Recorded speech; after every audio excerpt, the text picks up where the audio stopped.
آئین کا آرٹیکل 20 جو ہے نا، یہ پاکستان میں تمام اقلیتوں، ہندو ہیں، سکھ ہیں، عیسائی ہیں، حتی قادیانی ہیں یا مسلمان ہیں، وہ ایکول ان کو ٹریٹ کرتا ہے کہ سب کو اپنے اپنے مذہب کی آزادی ہے۔ وہ 3 شرطیں لگاتا ہے کہ یہ 3 شرطیں اگر کوئی پورا نہیں کرے گا، خواہ وہ مسلمان ہے خواہ وہ غیر مسلم ہے، ہم اس کو الاؤ نہیں کریں گے۔ مثلا پہلا یہ ہے سبجیکٹ ٹو لا، کہ وہ اس کو آئین اور قانون کو تسلیم کرے گا۔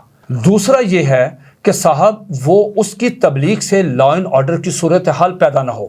نمبر 3 کہ اس کی تبلیغ اخلاقیات کے انڈر ہو جائے۔ قادیانی تو آئین کو مانتے نہیں، وہ کہتے ہیں یہ جو 106 اور 260 ہے کہ جس کے تحت ہمیں غیر مسلم اقلیت قرار، وہ تو کہتے ہیں ہم مسلمان، ہم تو جب قادیانی آئین میں دی گئی اپنی حیثیت نہیں مانتے، پھر وہ آئین میں دیے گئے حقوق کس طرح مانگتے ہیں؟